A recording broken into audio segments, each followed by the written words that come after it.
and effectively you did give that up, and you seem to over the last 4 or 5 years focused on your own series of novels. Obviously butchered his first name when I first pronounced it. The Aldo novels. How do you pronounce his first name? Cesare. Cesare, right? I think Cesare is this. I think what I said it. Oh, Cesare. you are not alone, mate. Honestly, anybody who has a crack at it. I'll be honest. I listen to the audio books to find out how to pronounce most of the names. My own audio books are my own novels, so I know how to say the names. I mean, that's yeah, because I can't speak Italian, so I'm like, ah. I mean, obviously, why Italy? Why Renaissance Italy? And why the name change for these novels? Because you've added in an extra initial into your name. However, it doesn't seem to be your actual name. No, no. All right. So let's start with why Renaissance and why Italy. I've been trying to because most of the first four books are all set in Florence. The book that's coming out this summer in the UK, June in the UK, I think it's meant to come out in July in Australia and New Zealand. We'll see. Anyway, that one's set largely in Venice, but the first four are all set in Florence. And I've been trying to figure out. People always ask me why Florence, why Renaissance Florence. And I thought, well, it's not just, the girl out of Magic Roundabout. And it's not just the fact that my grandmother's name was Florence. I suspect it's probably I saw the film version of A Room with a View in the mid-'80s, the Merchant Ivory film. And it just makes Florence look so gorgeous and romantic and all these other things. And I thought, no, so I'd always wanted to go. And then when I was living in London and working in London, I went into a remainder bookshop on a Friday afternoon, and it was somebody's monograph, which is basically their PhD thesis turned published as a book. And it was about the criminal justice system in late Renaissance Florence. And it said it was roughly comparable to a modern police force. I was like, what? I didn't even know they had police 500 years ago. What you on about, mate? So I bought the book, which was a quid, best quid I ever spent. And yeah, it was just this treasure trove of all these facts about they had constables, they had investigating officers, they had magistrates. So they had this criminal court called the Alto, the eight effectively, which is eight magistrates, and they presided over all the court cases, all the criminal court cases, and this is feared and powerful criminal court. And my character in the first four novels, Aldo, works for the Alto. He investigates cases. He's trying to prevent crimes or he's investigating crimes on behalf of this criminal court. So I read this book about they had a criminal justice system in Renaissance Florence, and my knowledge of the Renaissance was pretty limited, but I knew essentially at this point it's a time in the history where they rediscovered classicism and all these things that the Greeks and the Romans had invented or discovered or coined. And then you have this basically a load of rich people who, instead of trying to go to Mars, decided instead that they would fund artists and scientists and philosophers and thinkers. So you have all the great artists and scientists and philosophers and thinkers and architects all in one place doing incredible work. So you have Leonardo da Vinci and Michelangelo and all these other amazing people. And so you have these huge breakthroughs in philosophy and science and humanism, and basically the modern age begins in the Renaissance in Florence. It's the crucible of the Renaissance. And yet it's also the time and place in history that gives you Machiavelli's The Prince, which is the handbook for if you want to stab your way to the top or if you want to stay there. And I thought, how can you have all this beauty and art and yet we also get the dark side of humanity exemplified in this book. I thought this is a fascinating time and place in history. And they have basically a modern police force. I thought, there we go. Perfect. And then I immediately went to the bookshop like, has anybody done this already? I was like, they haven't? Brilliant, I'm in. And then I spent 20 years not writing the books because I thought I had to know everything about this particular time and place in history. And eventually you realize you can't know everything. You'll never know everything. And even if you did know everything, you can't put it in the book. There's nothing worse than reading historical fiction where the author feels obliged to shove their research down your throat. I've suffered for my art, now it's your turn, seems to be their attitude. Yes. And they're the worst books in the world. It's just like, oh, shut up and tell me a story. Shut up and make me care about the characters. I don't care that you've done all this research. Well done. Congratulations, but move on. So I was determined not to write a book that was going to be one of those books. So eventually I knuckled down and started writing.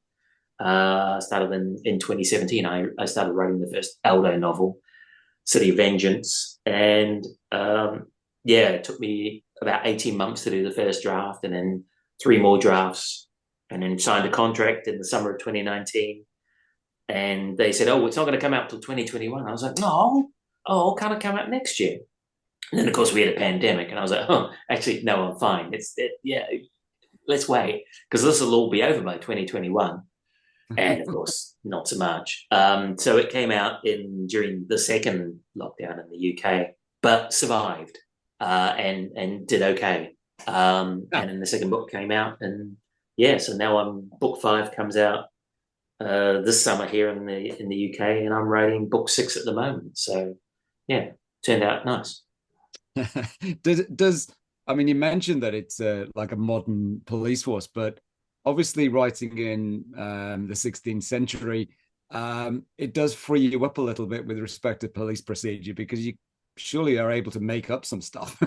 They don't. Yeah, well, this is it. I mean, it's like there's no CCTV, there's no DNA, there's no fingerprint Fingerprints. technology. So it means that basically your investigator, all they have to rely on is what people tell them, can they believe it, and then what they can see and figure out for themselves. So they have to be students of human nature, they have to be observers of human nature. They have to figure out who's lying and why they're lying, or who's committing a sin of omission. But that's all they've got to go on. Everything else is just like trying to figure out as they go along. So it's a kind of purer form of detective novel in that way because they don't have a load of CSI technology to help them out. But it means that equally, you can't instantly solve all the problems just by plugging it into a computer somewhere. So those things that drive people who write contemporary police procedurals crazy or contemporary mysteries crazy, going, oh no, my battery's run out. Oh, I've got no phone signal. Oh, the CCTV is broken. Oh, he's wearing gloves and all those other things you have to do in order to try and slow the detectives down from just CSIing the hell out of it. So it has its advantages, but it has its challenges as well. Just like it takes so long to go anywhere, you have to like walk or get on a horse. So the third book in the series, Ritual of Fire, Aldo's sort of in exile outside of Florence. It's only about 10 miles out of town. But if he's walking, it's going to take him 3 hours to get into the city centre, another 3 hours to get back out again. If he gets a horse, he might cut that time in half. But you don't want to have your characters just schlepping back and forth on a horse and walking everywhere. So it can be challenging sometimes just because it takes so long to get anywhere. And if somebody wants to contact you, well, they have to send a messenger. How long is it going to take the messenger? And so it goes. So you escape a bunch of problems that a modern writer contemporary crime has, but then you have a whole bunch of other problems that you have because it's historical. So pick your potato. I've just got a question. Sorry. Just a quick question. In terms of writing a crime story set in 16th century Renaissance, where perhaps the value of human life is perhaps a little bit different, where if a commoner was killed, I can't imagine that the authorities would spend much resources in investigating the murder of a commoner. Whereas in today's society, every life is equal. Whereas, with the hierarchy of, social status, well, in theory, so would it be the case that only more prominent aristocrats would, if they were murdered, that, resources would be put into someone who's of political importance versus a commoner is killed? So was there different tolerances that you've discovered in your research around, which cases get investigated because social values were so different back then? Oh yeah, no, absolutely. No, you're bang on. No, absolutely. If somebody's of importance, if they're a rich merchant or they're of significance to the Duke or whoever's running the city at that point, then suddenly it's like, oh, all hands on deck. We need to know what's going on here. Whereas if it's just, a fruit seller from the dodgy end of town, and like nobody gives a damn as to about that. So in the first novel, City of Vengeance, there's a moneylender gets murdered, but normally it's like, yeah, but the Duke's like, no, this is important because basically Florence as a city, it wasn't run by the church. The church is still hugely important because it's Italy in the 16th century, so the church is hugely important in most of the country. But Florence was a place that was run on business and banking and merchants, so it's a mercantile city. So as a consequence, the murder of a moneylender, has potential repercussions for the city because of the nature of Catholicism at that point in history. You couldn't do money changing was a sin. So you needed Jewish people to do that for you because they were the only people who were allowed under church law to do money lending and loans for people, because usury was a mortal sin, a significant sin anyway. So the murder of a Jewish moneylender causes problems for business in the city. So therefore it's taken more significantly. Whereas if it had been, I don't know, his next door neighbor who was a Jewish goldsmith, they'd be like, yeah, what do we care? Just another Jew, because the Jews were not looked upon fondly at that point in history, as in many parts of history. So it's when somebody dies, the treatment of that death is very different. I mean, we could probably argue that the treatment of somebody's death in certain countries in the world at this point in history is very much about how rich you are and how important you are, as how much attention you get paid to. So my character, my detective, Cesare Aldo, he believes in justice more than he believes in the law. So he will do what he thinks is just, and he will investigate the cases he cares about far more than the ones that might be more political. And given his choice, he wouldn't do any case involving the church, because it's just a jurisdictional nightmare every time the church gets involved. He would stay away from the big important cases that the powers that be care about if he could. But that's not always the way of things, because I'm the one writing the story. I did. You mentioned Ritual of Fire, and I was listening to your Aldo cast off your website, and you did mention, quote, it gave you the opportunity to come up with creative ways of killing people with fire. Yes. Does writing or setting your stories in the 16th century allow for more brutality in your stories? Possibly, yeah. I think, well, there are some weapons that are not easily available to you. I mean, they don't have the machine gun at this point in history. They do have matchlock weapons, but reloading a gun is a bit of a pain in the ass at this point in history. Yeah, but I think though that guns are quite impersonal way of killing people, because you can be at some distance away. I mean, the sniper is the perfect example of that. Is that they don't mean they're nowhere near the person that they kill. Whereas, to take that all apart, you actually have to face them. If you have to get up close and personal, if you've got a blade, So City of Vengeance, it's very stabby. Number 2, The Darkest Sin, that's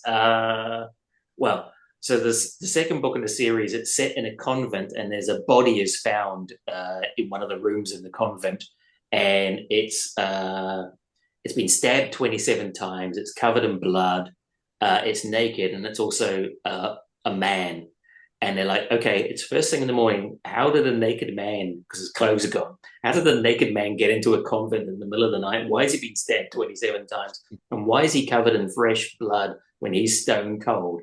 This does not make sense. So Aldo then has to investigate. As you say, Ritual of Fire, because the whole thing, it's set during a heat wave, and it's a series of vendetta killings. So somebody's killing, there's a group of people they hate because of something they did 40 years previously, and they're being killed one by one by fire, effectively. So as the book went on, I came up with these increasingly baroque means of killing people using fire, which was great fun. And it meant I could really indulge my cinematic imagination. So my favorite killing in that, there's a guy who he's in his own carriage, but they've covered the floor in oil. Then they throw a flame into it and then lock him inside the carriage. So he's burning alive inside his own carriage. And eventually fights his way out. But by this point, his clothes and his hair are on fire. And he's running around on fire. And he throws himself into the River Arno and drowns. So really, strictly speaking, the fire doesn't actually kill him. But it's moments like that you go, this is good. Yes. So yes, I do get to indulge my more extreme measures of killing people.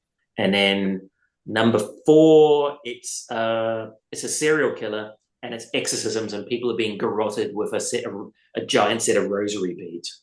So yeah, I fear I'm going to run out of ways of killing people is my worry, but there we go. I have to admit that, you know, when I wrote my first novel, Dead Regular, it was a cerebral exercise in coming up with ways of killing people that that wouldn't be detected or wouldn't raise suspicion. And as a paramedic, you get a good idea about that of different ways of killing people. Yeah, well, this is it. You have to, because each book in the series, I deliberately write it as a different sort of subgenre or a different method of killing to try and keep it, A, to challenge myself, B, to keep it fresh for the reader, because you just don't want to do same old, same old. So the first one's a conspiracy thriller. Then it's a locked room mystery as dark as sin. Number 3 is vendetta killings. A Divine Fury is serial killer and exorcisms thrown into the mix, which was just, and that just came from research. I always do whenever I go to Florence, I try and go every few years, top up my research levels. And I was on a walking tour, and the guide said, "Oh, if you go down there to this particular church, they do exorcisms there on a Wednesday." And I was just like, "Why Wednesday? Hump day? What?"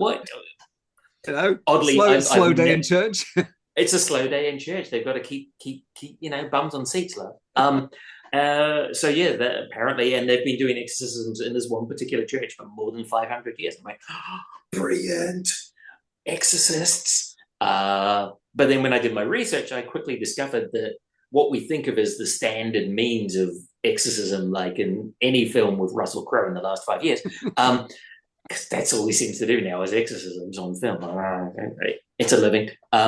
Or, back to The Exorcist in the 70s, they didn't standardize how you exorcise somebody in the Catholic Church until, I think, the start of the 17th century or the end of the... So it's after my period. So I was like, oh, all right. Oh, well, then it's free for all. You can do what you like. So, okay, great. But yeah, so sometimes the research gives you the answers, and sometimes the research is like a constraint, and other times you discover actually there's just big gaps in the historical record. Fill your boots at that point. So like I say, The Divine Fury, which was the book that came out last year, was a serial killer. And then Carnival of Lies, which is my book where Aldo goes to Venice, that's coming out later this year. It's espionage heist caper.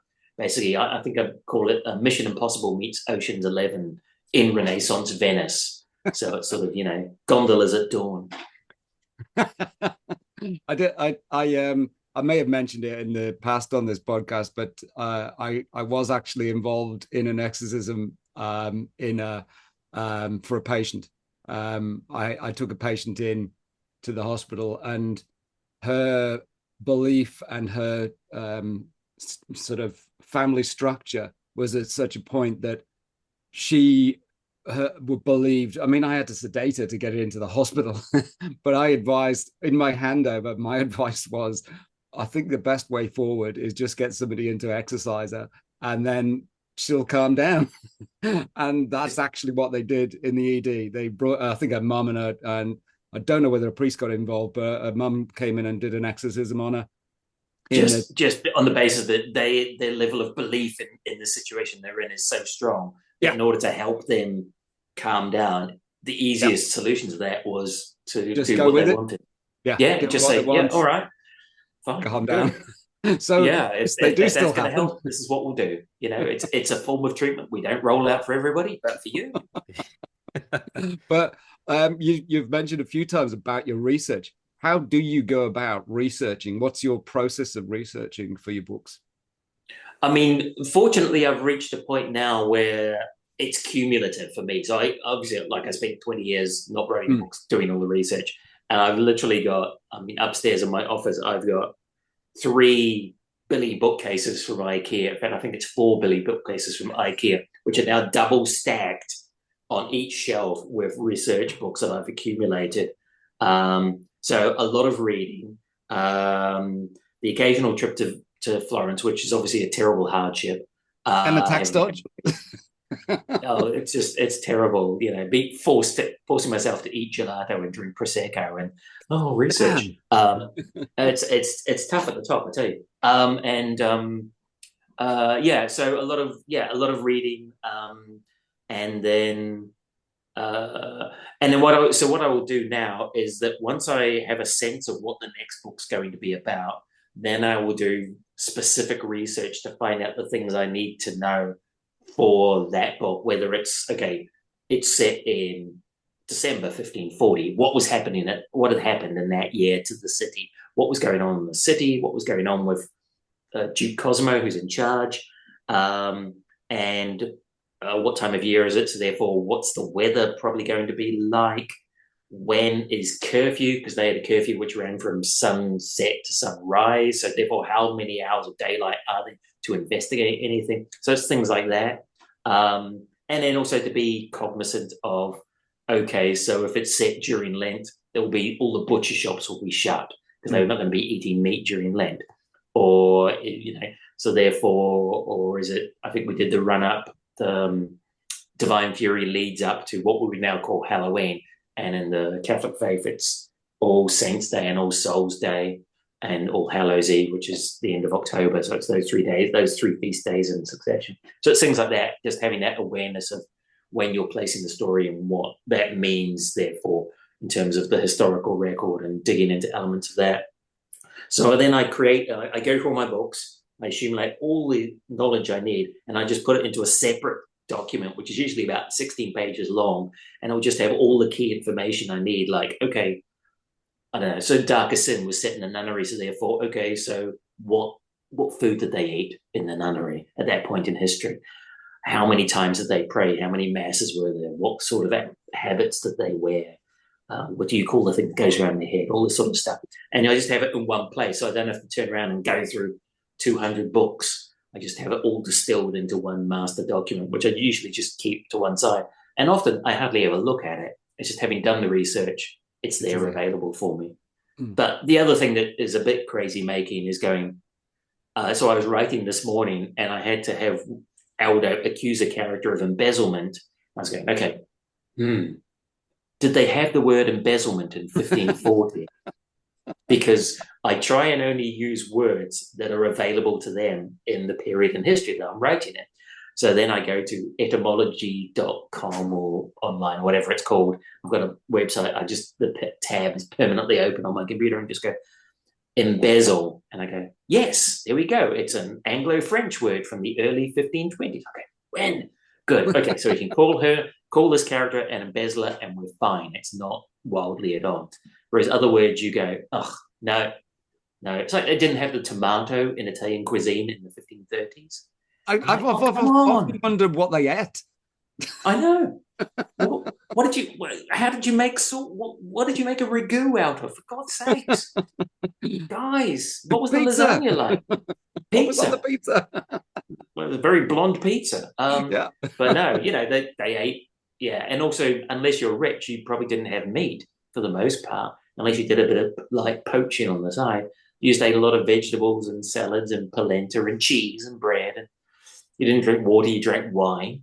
So, And they didn't tend to eat a lot of breakfast. So it's not like you were drinking wine for breakfast. You mentioned a couple of historical figures. Do you incorporate those into your stories and actually real figures? And you, from what you've just said, the fact that you need to know the hours of the day and whether a word is used, you've obviously keep things as accurate as you can possibly make them. Do you cop any flack from historians? Okay, so hang on, what was the first half of the question? First, do you use historical figures? And yes, yeah. Do I use the real people from history up here? Yeah. Yes, absolutely. Yeah. So the ruler of Florence in this period is Duke Cosimo de' Medici, and he's introduced in the first book, and he becomes Duke by the end of the first book, or leader of Florence, and then he's Duke thereafter. So he's a real person. We've just introduced his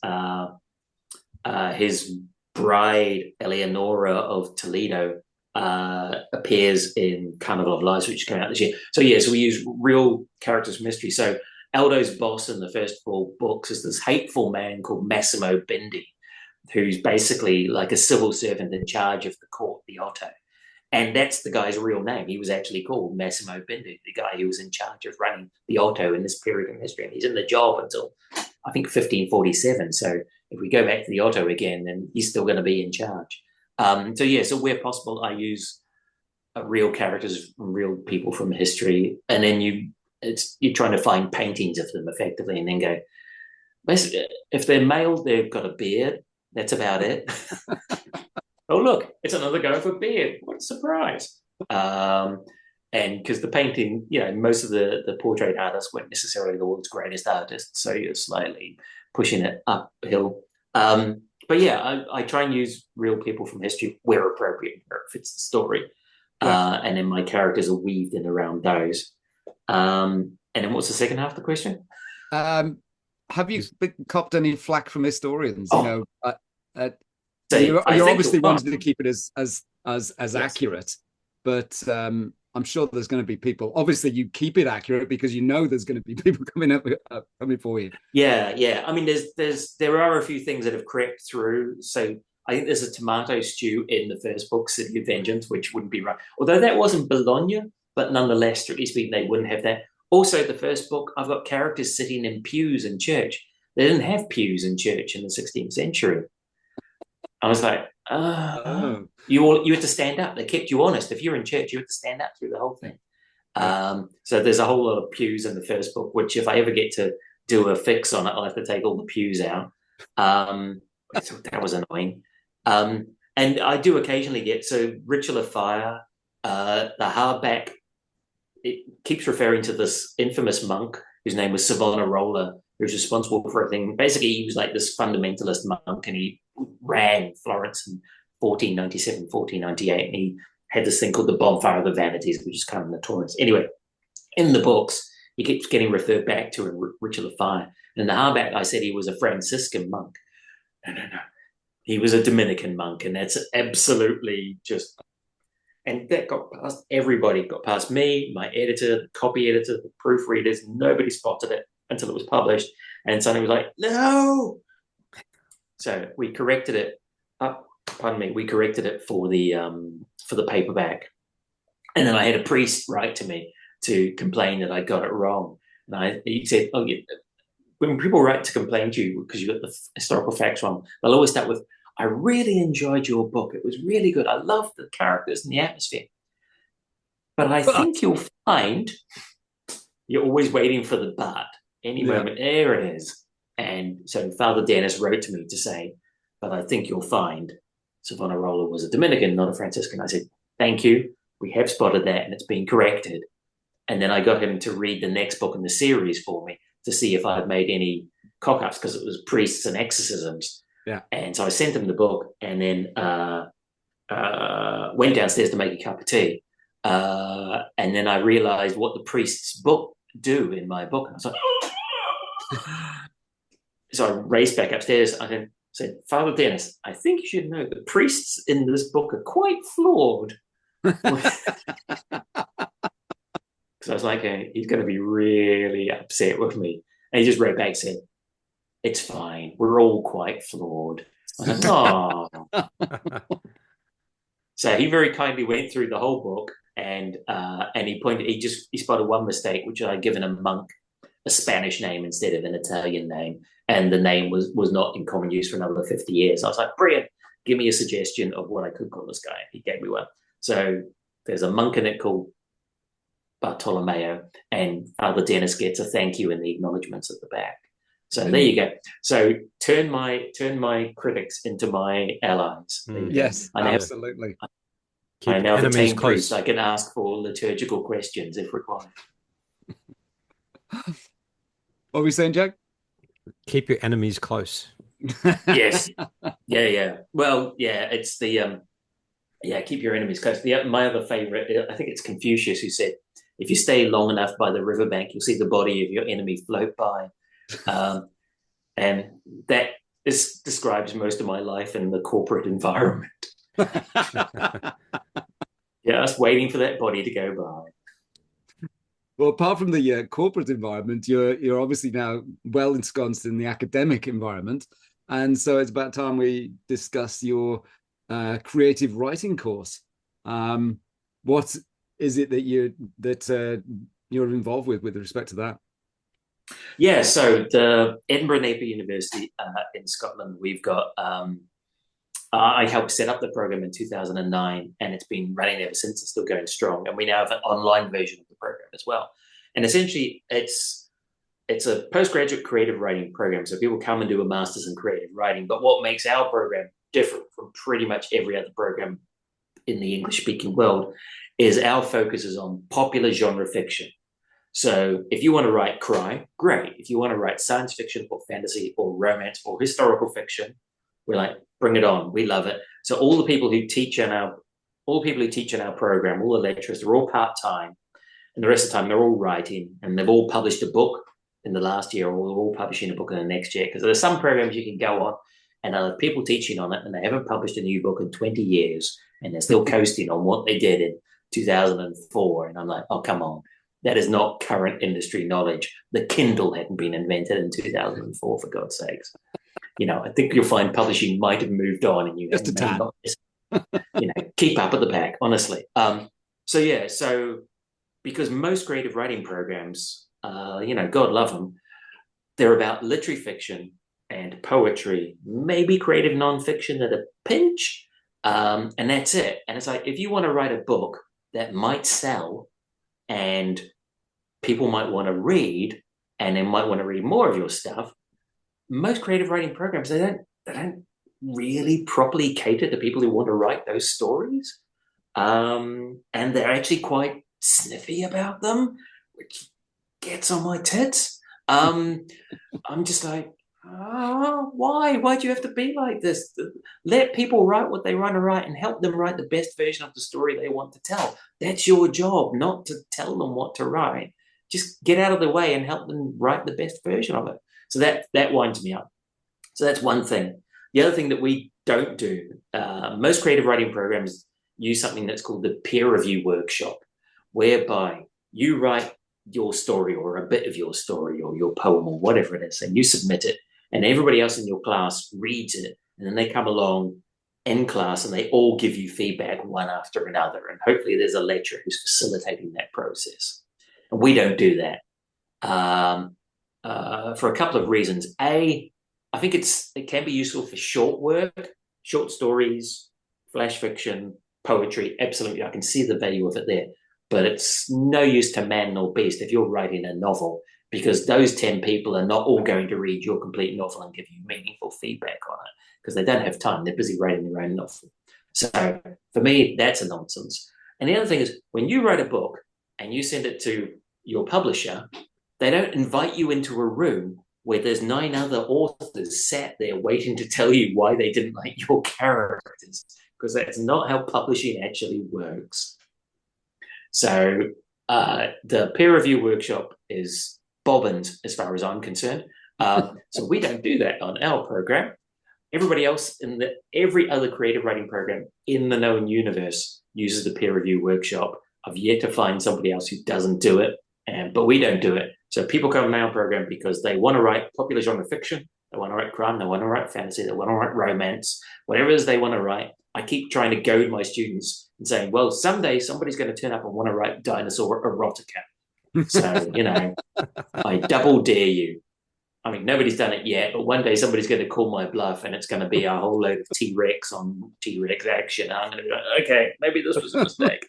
But, I should stop. Somebody's going to call my bluff one day. Anyway, so let people write what they want to write, and let's just help them write the best story they can. That's my policy. So that's the program that we run. And like I say, there's the on-campus version. And people come because we do popular genre fiction, and also because we don't do the peer review workshop. We get people coming to us from around the world. We get a lot of international students, we get a lot of Americans, Canadians.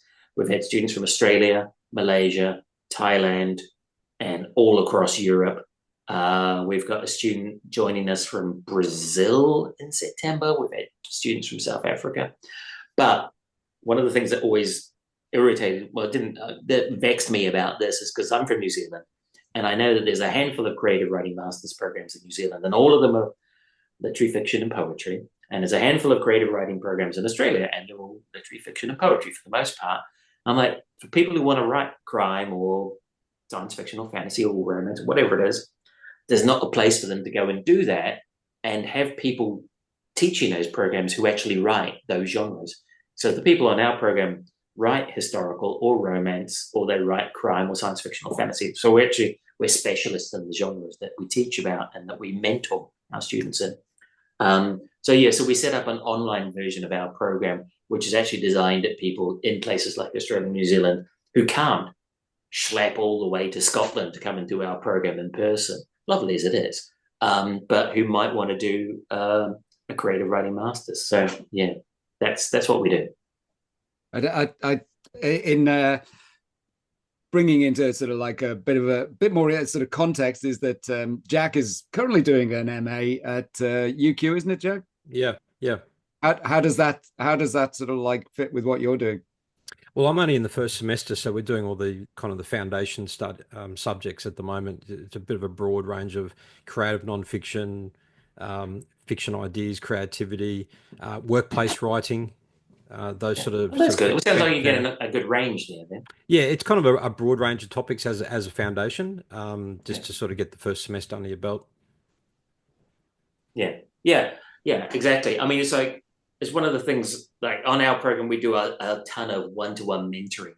So the people who come in our program, they get 9-10 hours of one-to-one mentoring from a member of the teaching team, and students get to submit whatever work they want us to read. They send us the questions they want us to think about before we have the mentoring meeting. And it's the equivalent of like you going on a call with your editor for an hour and talking about the latest version or the latest chapter that you're working on. So I think, creative writing course, nobody needs a master's in creative writing to write. All you need is a pencil and a piece of paper to write, and a bit of imagination. So nobody needs a master's to write a book. Nobody needs a master's to publish a book. But obviously I teach on a master's. And run a master's. It's not the best marketing pitch.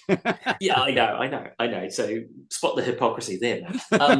The reality is a master's in creative writing in and of itself is about as much use as a swimming certificate. It's not going to get you a publishing deal. It's the book that's going to get you the publishing deal. So it's finding the master's that's going to give you the deadline. It's going to give you feedback. It's going to give you guidance. It's going to give you teaching. It's going to challenge your methodology. It's going to get you thinking differently about how you write, what you write, why you write, hopefully. It's going to make you question your purpose as a writer, what it is you're trying to do. It's going to give you, take the skills that you have and massively increase it with new skills, techniques, concepts, and approaches. It should make you really good at being able to critically self-reflect on why a piece of writing that you've done is or isn't working and come up with the solutions for that. It should also give you a community of other writers. So people who've got a shared vocabulary, who are sort of in the trenches with you, who are going through what you're going through, which is hugely helpful. All writers need other writers, because if nothing else, you need somebody to whine at and vent at when it's not going well, because we all need that. The collective noun for writers is a whinge of writers. Let's not deny it. Because we all love a good bellyache. Because we spend so much time in our heads on our own, we need to have somebody to talk to about it. And our nearest and dearest, their eyes do glaze over after the first 5 minutes. They hang in there as long as they can, but eventually they're like, "Yeah, I have checked out of this conversation. I'm sorry, mate. I'm just scrolling. You keep talking." Yeah.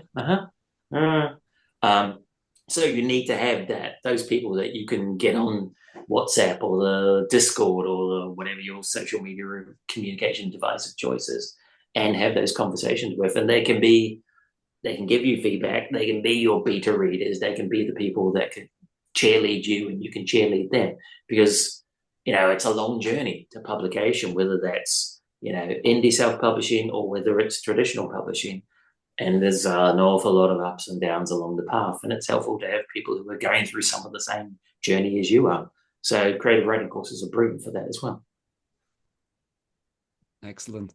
We've obviously we're doing very well on our time wise at the moment. We'll probably be able to split this into a few episodes. Couple of things, or 3 episodes. You didn't mention why you ended up with the V in your name for your current novel. Oh yeah. So obviously, when I was writing Doctor Who and Judge Dredd and all these other things all the time and stuff, I was just David Bishop at that point. And then when I was getting ready to start writing and then writing the first Cesare Aldo novel, I was thinking, all right, well, there's a piece of accepted wisdom in publishing is that you shouldn't write in too many different genres using the same name because it can confuse the publishing industry. And it didn't really matter when I was writing Doctor Who or Judge Dredd because nobody's looking at my name. If probably somebody's buying a Doctor Who book, they're not buying it because it's a David Bishop book. They're buying it because it's a Doctor Who book. The person who wrote it is largely irrelevant. Fine. Okay. So that's not a problem. I'm happy with that. But when I did my research, I discovered there was already a David Bishop who was self-publishing crime novels. He's based in the US. And he's published, I think, a dozen different crime novels of 2 or 3 different series. And I thought, I'd love to be published in the US at some point. And if there's already a David Bishop, that might muddy the waters. So I'm probably going to need a pen name. So originally I was going to use my grandfather's name as my pen name, which was C.O. Vollmer. And when I pitched that to Pan Macmillan, when we were having a conversation about the contract, they were like, that sounds a bit Dutch, which I found slightly odd because my grandfather was born in London, but his dad was German, which meant they got into no end of strife during the First World War, living in London, being of German extraction for all the obvious reasons. But anyway, so the name Vollmer is German. It's not Dutch, but whatever. So we were like, okay, well, and because I'm writing historical fiction, there's a tradition in historical fiction of having initial surnames. So C.J. Sampson, S.J. Paris. There's a whole bunch of us.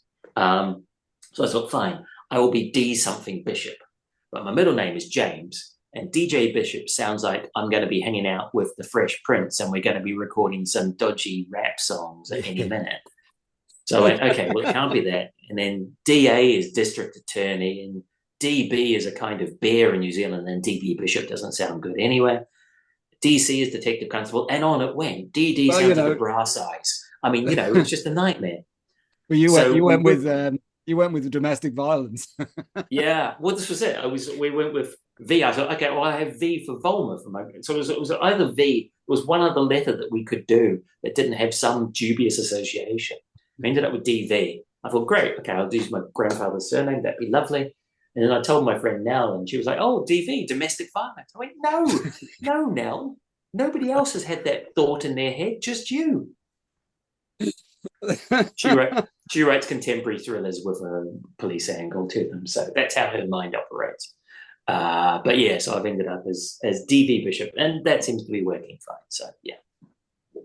Well, as I say, we're coming very much to the end of our podcast, but it's been wonderful talking to you.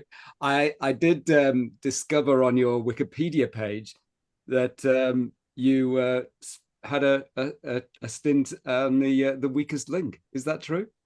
Yes, I was. I appeared on The Weakest Link in May 2008 with Anne Robinson, who was the British host of The Weakest Link. At that point, because I was still writing tie-in books, and I've had whatever it was, knocking on 20 of them published. She called me the Barbara Cartland of science fiction, which was, thanks. But yeah, I won. Yeah, to my utter amazement, I won. I won 1,500 quid, which was great. It paid my tax bill that year, which was really helpful. And it was in the days when at the end of the show, they literally just handed you the check as you walked out of the studio. Wow. We were in Pinewood, and they were filming Quantum of Solace, the second Daniel Craig film, in the next block along. But he wasn't on studio. He was out on location somewhere. They were just doing second unit stuff next door. Everybody was hoping to see Daniel Craig. Not a sign. How did you get onto that gig? Was it just apply and you got on? Oh, yeah. No, you just applied. Yeah, you just applied. And then if you got chosen, I think I had to do a camera audition first. Yeah, I think I had to do a camera audition first. They came round and you had to go to a hotel and they had researchers and they filmed like 50 people and you all stood up and did the whole schmozzle just in a conference room in a hotel. And then from that, they offered people a filming slot and they were shooting like 3 episodes a day. So we were middle of the day. Yeah, it was very funny because we were in the green room beforehand and there was the 9 of us there and everybody eyeballing everybody because only one person's going to win in the weakest link and everybody else ends up with nothing. And one of the guys there was like, everybody saying, so what shows have you been on? He was like, I've been on this, I've been on this, and I've been on this, I won money on this. And everybody's like, oh yeah, we'll all be voting you off. And in the first round, he was the only person to get one question wrong. So we all just went, and we're writing your name. Just let me rock, mate. Yeah, no, it was a fun day out, yes. And it paid my tax bill that year, so all good. As I say, it's been a privilege talking to you. It's been wonderful. And I have to say, well, David Bishop, you are far from being the weakest link. Goodbye.